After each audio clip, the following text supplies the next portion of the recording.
નમસ્તે વિદ્યાર્થી મિત્રો, ગુડ મોર્નિંગ।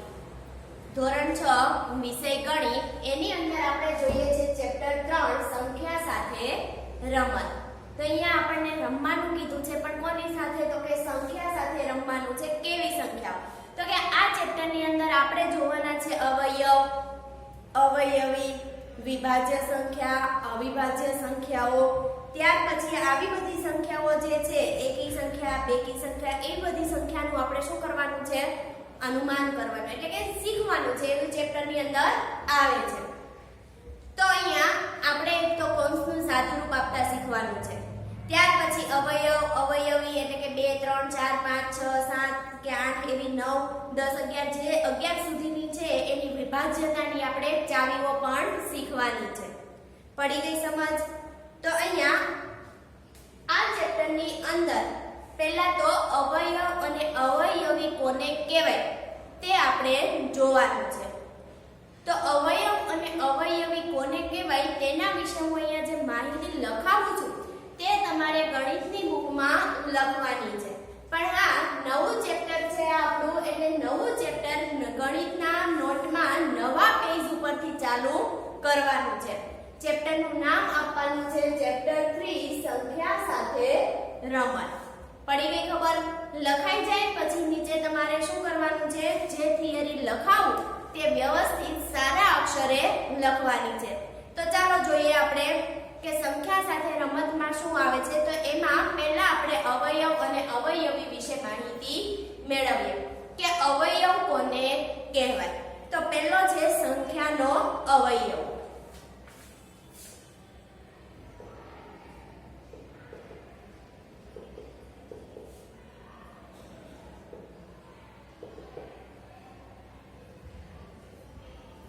चलो, संख्याનો અવયવ। તો સંખ્યાનો અવયવ કોને કહેવાય? તો કે જે સંખ્યા વડે આપેલી સંખ્યાને નિશેષ ભાગી શકાય તે સંખ્યાને આપેલી સંખ્યાનો અવયવ કહેવાય છે। કોને કહેવાય છે? તો કે જે સંખ્યા વડે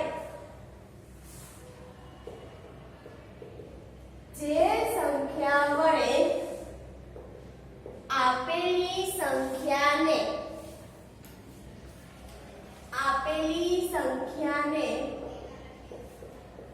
નિશેષ ભાગી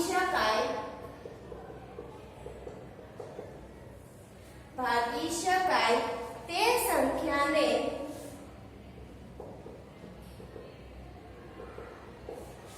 આપેલી સંખ્યાનો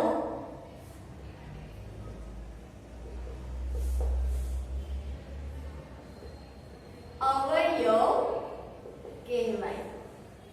પડી ગઈ સમજ? કોને કહેવાય છે? તો કે જે સંખ્યા વડે આપેલી સંખ્યાને નિશેષ ભાગી શકાય તે સંખ્યાને આપેલી સંખ્યાનો અવયવ કહેવાય। ધારો કે ઉદાહરણ તરીકે હું કહી દઉં, ઉદાહરણ તરીકે લઉં છું 10। કોણ છે? 10। તો હવે તમને એવું કહે કે 10 ના અવયવ મેળવો। કોણ કોણ છે? તો કે 10 ને તમે જે પણ સંખ્યા વડે ભાગી શકો તે સંખ્યા તમારી 10 ના શું બની ગયા કહેવાય? અવયવ બની ગયા કહેવાય। તો ચાલો આપણે પહેલેથી સ્ટાર્ટ કરીએ। 1 થી ચાલુ કરવાનું, મતલબમાં કે 1 ના ઘડિયાથી ચાલુ કરવાનું। 1 ના ઘડિયામાં 10 ક્યાં આવે? તો કે 1 ગુણ્યા 10। 1 ગુણ્યા 10 એટલે કેટલા થાય? 10 થાય ને? 1 દાંત 10। ચાલો 2 ના ઘડિયામાં ક્યાં આવે? તો 2 ને 10 લાવવા માટે કોની વડે ગુણવા પડે? 2 ના ઘડિયામાં 10 ક્યાં આવે છે? 2 પંચા 10। પડી ગઈ ખબર? પછી 3 ના ઘડિયામાં 10 આવે? તો કે નહીં। 4 ના ઘડિયામાં નહીં। 5 ના ઘડિયામાં હા આવે। 5 દુ 10, તો એક વખત તો આવી ગયા। 5 દુ 10, તો બીજી વખત લખવાના નથી। પડી ગઈ ખબર? હવે તો અહીંયા 10 ના અવયવ કોણ કોણ આવ્યા? તો કે 1 2 5 અને 10।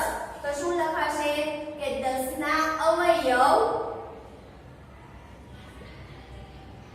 1 2 5 અને 10 છે। પડી સમજ? કોણ કોણ છે કઈ રીતે હજી એક વખત સમજાઈ દઉં છું કે 10 ના અવયવ તો અવયવ કઈ રીતે પાડવાના કે જે સંખ્યા તમને આપેલી છે તે સંખ્યાને તમે નિશેષ ભાગો એટલે કે જે સંખ્યા વડે ભાગો છો તેને 10 ના અવયવ કહેવાય કોણ કોણ તો કે 1 ના ઘડિયામાં 1 થી ઘડિયાથી શરૂઆત કરવાની 1 થી 1 ના ઘડિયામાં 10 ક્યાં આવે તો કે 1 દાન 10 2 ના ઘડિયામાં 10 તો કે 2 પંચા 10 3 ના ઘડિયામાં ન આવે 4 ના ઘડિયામાં તો કે ન આવે 5 ના ઘડિયામાં આવે તો કે હા 5 2 10 પડી ગઈ ખબર તો અહીંયા પછી આગળ 6 ના ઘડિયામાં નહીં એવું તમારે વિચારવાનું નથી તો એવા ઘડિયાળ ચાલ્યા જ રાખે પણ એટલું જોવાનું કે 1 અને 10 વચ્ચે કેટલા કેટલા ઘડિયા આવે છે તો ઈ ઘડિયા જે આવતા હશે એની વચ્ચે એવી કોઈ સંખ્યા હશે કે જેને 10 વડે ભાગી શકાય પડી ગઈ ખબર તો 2 નો ઘડિયો આવે 3 નો આવે 4 નો આવે 5 નો આવે એવા 9 સુધી ઘડિયા આવે 1 થી 10 ની વચ્ચે આવે કે નહીં તો એમાંથી 2 ના ઘડિયામાં લાઈનમાં ચાલવાના છો તો 2 ના ઘડિયામાં કોની વડે ભાગી શકાયા તો કે 5 વડે 2 પંચા 10 તો હવે 2 થી 5 ની વચ્ચે કોના કયા કયા આવે ઘડિયાળિયા તો કે 3 અને 4 જો 3 અને 4 ના ઘડિયામાં આવતા હોય તો લખવાના નહીતર હવે કોઈ ઘડિયામાં આવે નહીં તો કયા કયા અવયવ થયા 1 2 5 અને 10 પડી ગઈ ખબર તો અહીંયા એક પોઈન્ટ એવો આવ્યો કે જે સંખ્યા છે ઈ દરેક સંખ્યા પોતે પોતાનો અવયવ છે જો અહીંયા સંખ્યા 10 હતી તો પોતે ઈ પોતાનો અવયવ આવ્યો કે નહીં આવ્યો ને તો અહીંયા એક પોઈન્ટ એવો આવશે કે જે સંખ્યા આપેલી છે તે સંખ્યા પોતે પોતાનો અવયવ બને છે તો શું લખાશે કે 1 એ દરેક સંખ્યાનો અવયવ છે પડી ગઈ ખબર તમે એક તો બધાના ઘડિયામાં 10 એકા 10 20 એકા 20 15 એકા 15 તો 1 છે ઈ 1 એ દરેક સંખ્યાનો અવયવ છે અને આ ઉપરાંત દરેક સંખ્યાનો નાનામાં નાનો અવયવ છે આ 1 છે શું છે તો કે દરેક સંખ્યામાં નાનામાં નાનો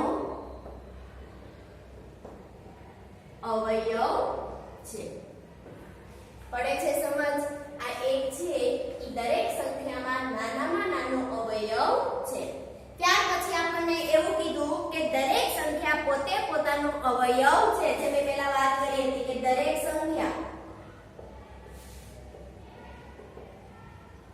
પોતે પોતાનો અવયવ છે ચાલો દરેક સંખ્યા પોતે પોતાનો શું છે અવયવ છે દરેક સંખ્યાને મોટામાં મોટો અવયવ સંખ્યા પોતે છે તો કે દરેક સંખ્યામાં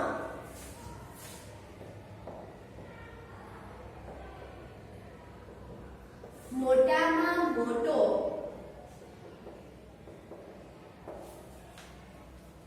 અવયવ સંખ્યા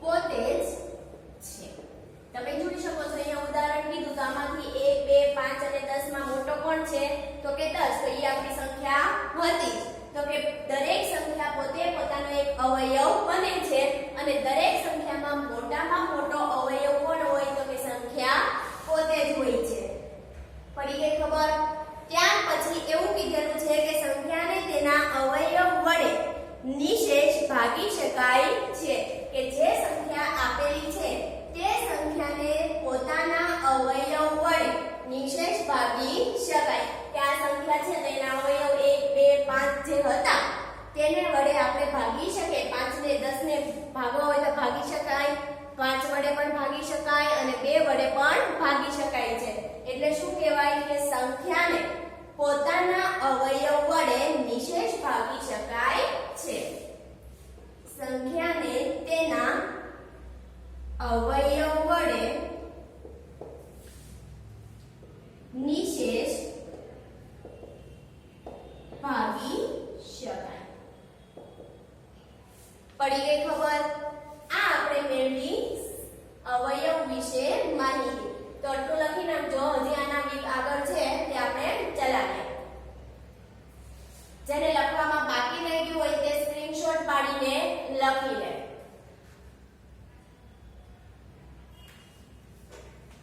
ચાલો ત્યાર પછી એવું કીધું કે સંખ્યાનો અવયવ કે સંખ્યા કરતા નાનો અથવા તે સંખ્યાની બરાબર હોય છે.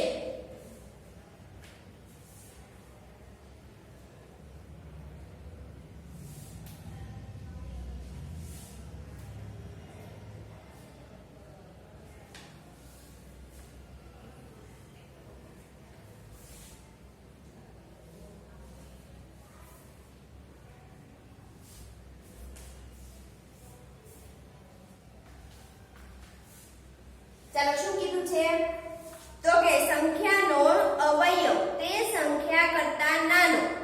સંખ્યાનો અવયવ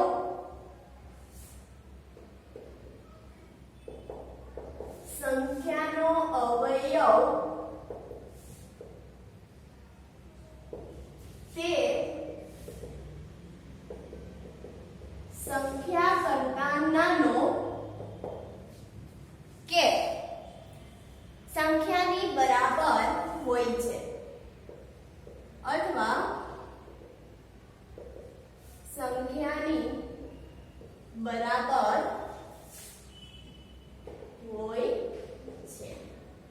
ચાલો શું કહે છે કે સંખ્યાનો જે અવયવ છે તે સંખ્યા કરતા નાનો હોય અને સંખ્યાની બરાબર હોય છે, પરંતુ જે સંખ્યા આપેલી છે તેના કરતા મોટો અવયવ કોઈ દિવસ હોતો નથી. ત્યાર પછી એવું કીધું કે સંખ્યાના અવયવો નિશ્ચિત સંખ્યામાં હોય છે, કે સંખ્યાના અવયવ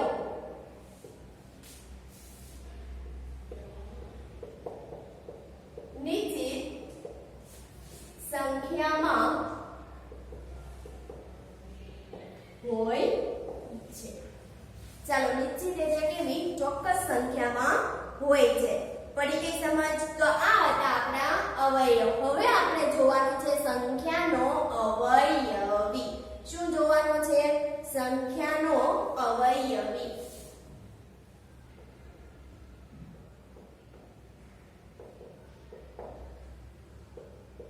ચાલો સંખ્યાનો અવયવી કોને કહેવાય? તો કે આપેલી સંખ્યા વડે નિશેષ ભાગી શકાય તેવી દરેક સંખ્યાને તે આપેલી સંખ્યાનો અવયવી કહે છે. કોને કહેવાય છે? તો કે આપેલી સંખ્યાને. કોને કહેવાય? તો કે આપેલી સંખ્યાને આપેલી સંખ્યા વડે નિશેષ ભાગી શકાય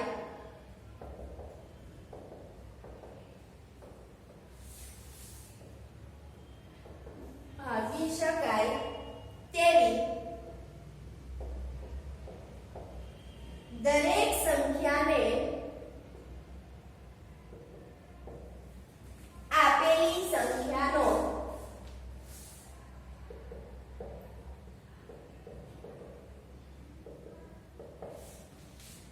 અવયવી કહે છે. પડી ખબર? કોને કહેવાય છે? તો કે આપેલી સંખ્યા વડે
અને અવયવી પૂછે તો જે સંખ્યા આપેલી છે એનો શું લખવાનો?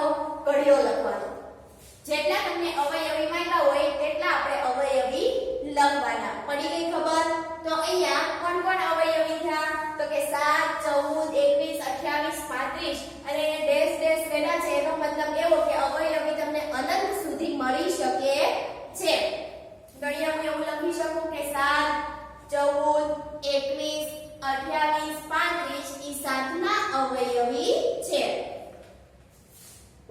14 21 28 35 એ 7 ના અવયવી છે. પડી સમજ? તો આ હતા આપણા અવયવ અને અવયવી. અવયવ કે તો આપણે શું કરવાના? ભાગ પાડવાના. કોના ઘડિયામાં આવે છે તે. અને અવયવી પૂછે તો આપણે તે સંખ્યાનો ઘડિયો લખવાનો. હવે આના પછી આપણે જોઈએ કે અવયવીમાં શું આવે છે. તો કે દરેક સંખ્યા પોતે પોતાનો અવયવી છે. શું કહે છે? કે દરેક સંખ્યા પોતે પોતાનો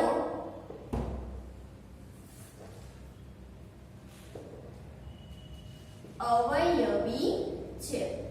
ચાલો દરેક સંખ્યા કોણ? તો કે 7. તો 7 છે એ પોતાનો અવયવી. 7 એકા 7. તો કે દરેક સંખ્યા પોતે પોતાનો અવયવી છે. પોતાનો અવયવી બને છે. ત્યાર પછી એવું કીધું કે દરેક સંખ્યા એકનો અવયવી છે. દરેક સંખ્યા એકનો અવયવી છે. ચાલો દરેક સંખ્યા કોણ? તો કે 7 છે. તો આપણે 7 ગુણ્યા 1 કર્યું તો આપણને 7 મળ્યા કે નહીં? તો કે દરેક સંખ્યા છે ઈ એકનો પણ શું છે? અવયવી છે. પડી ગઈ સમજ? ત્યાર પછી એવું કીધું કે દરેક સંખ્યાના અવયવીઓ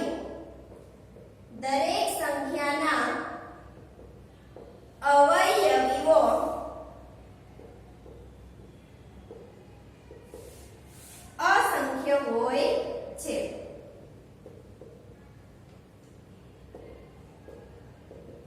ચાલો દરેક સંખ્યાના અવયવીઓ કેવા હોય છે? અસંખ્ય હોય છે. અને કોઈ પણ સંખ્યાનો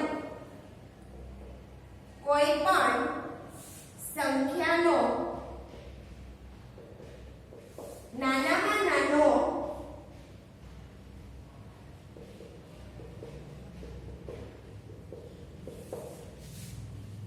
અવયવી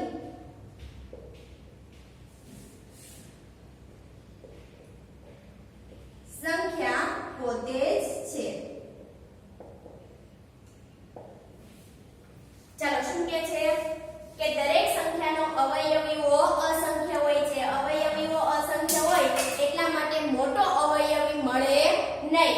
અને કોઈ પણ સંખ્યાનો નાનામાં નાનો અવયવી સંખ્યા પોતે જ છે. તમે અહીંયા જોઈ શકો છો કે મેં ડેશ ડેશ કર્યા એટલે કોઈ મોટો અવયવી મળતો નથી. પરંતુ સંખ્યાનો નાનામાં નાની અવયવી ગોતવો હોય તો કોણ છે? સંખ્યા પોતે જ છે. પડી સમજ? તો આ લખી નાખો. અહીંયા તમારી થિયરી એટલે કે અવયવ અને અવયવીની થિયરી પૂરી થાય છે. હવે આના પછી આપણે જોવાનું છે સ્વાધ્યાય 3.1. લખી નાખો અને જેને પણ લખવાનું બાકી છે તે સ્ક્રીનશોટ પાડીને લખી લે. ચાલો લખાઈ ગયું. હવે સ્વાધ્યાય 3.1.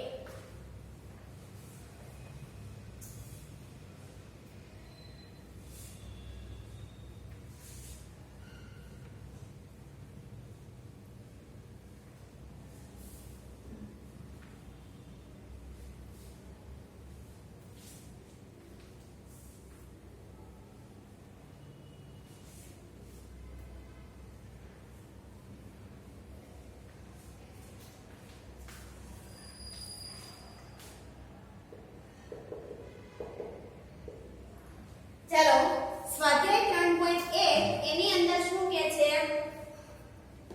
તો કે નીચેની સંખ્યાઓના તમામ અવયવો લખો.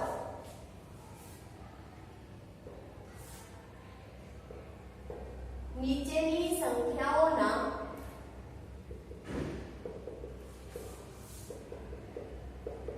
તમામ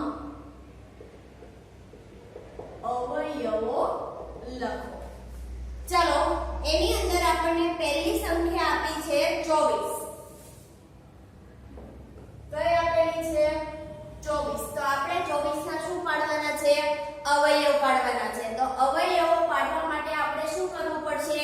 તો કે જેના વડે આપણે ભાગી શકીએ છીએ તેટલી સંખ્યા વડે આપણે 24 ને ભાગવાના છે. વિશેષ ભાગી શકાય એવું કીધું ને, તો 24 ને કોની સાથે ભાગી શકાય? તો આપણે કોના ઘડિયામાં ભાગી શકાય તે આપણે લખવાનું. ચાલો પહેલેથી 1 થી શરૂઆત કરીએ.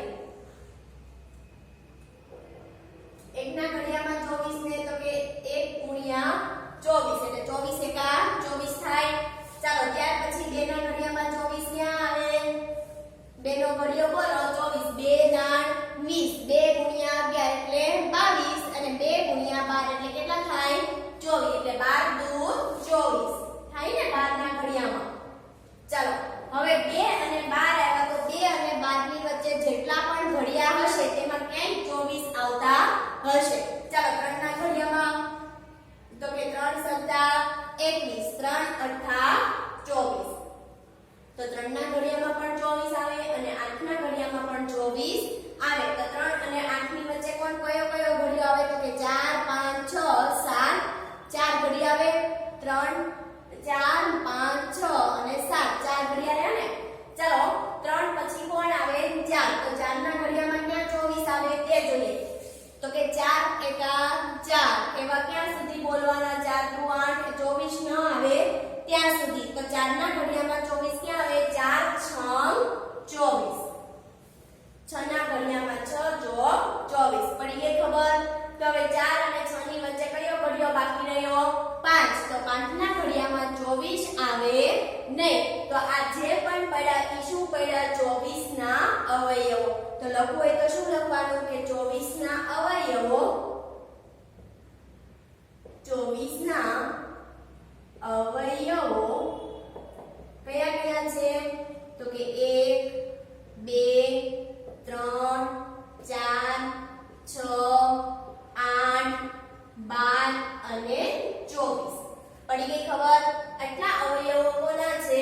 24 ના. આવડશે? ત્યાર પછીની આપણે બીજી રકમ જોઈએ. એની અંદર આપણને આપેલું છે 15.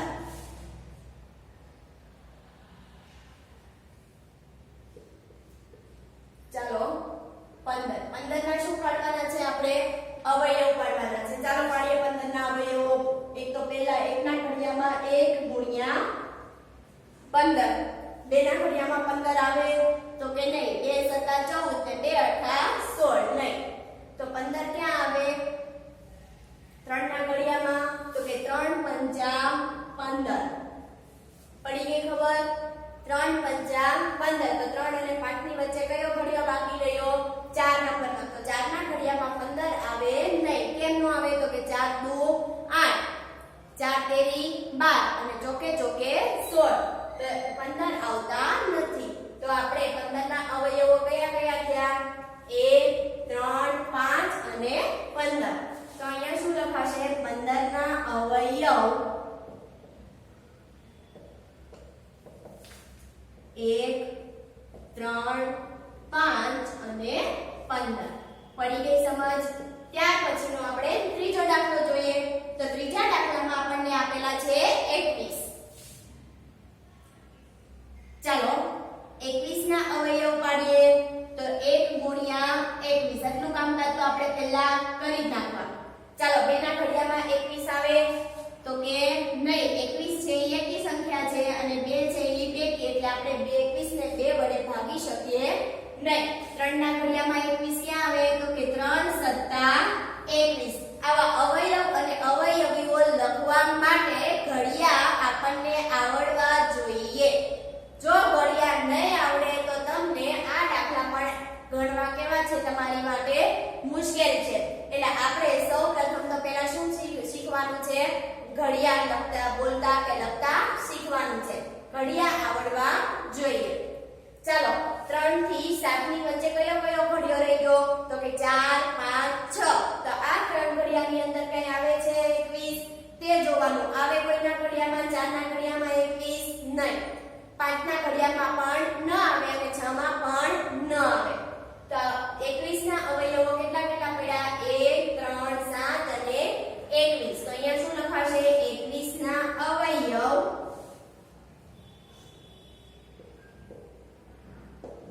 1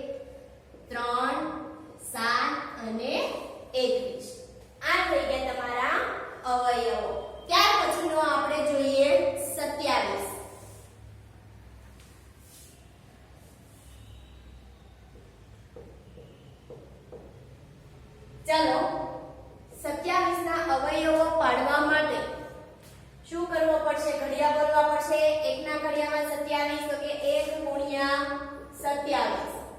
2 ના ઘડિયામાં 27 થાય એટલે કે 27 ને આપણે 2 વડે ભાગી શકાય નહીં. તો આવા ઘડિયા અવયવો શીખવા માટે આપણે પ્રથમ પહેલા શું શીખવું પડે? ચાવીઓ શીખવી પડે કે જે ચાવીઓ આપણે ગણવાની છે એટલે કે ચાવીઓની મદદથી આપણને ભાગતા આવડવી જોઈએ, જે આપણે પછીથી લેક્ચરમાં શીખીશું. ચાલો 27 ને બીજા ક્યાં ઘડિયામાં આવે? 2 ના ઘડિયામાં ન આવે તો 3 ના ઘડિયામાં ક્યાં આવે? તો કે 3 9 27. પછી ક્યાંય? તો કે એકોય ઘડિયામાં આવતું નથી અને 9 તેરી 27 તો એ તો એક વખત આવી ગયા એટલે એને લખવાના નહીં. તો કયા થયા 27 ના અવયવ? 1 3 9 અને 27. પડી ગઈ ખબર? તો આ હતા આપણા અવયવો. જે બાકીના દાખલા છે તે આપણે આગળના લેક્ચરમાં જોઈશું.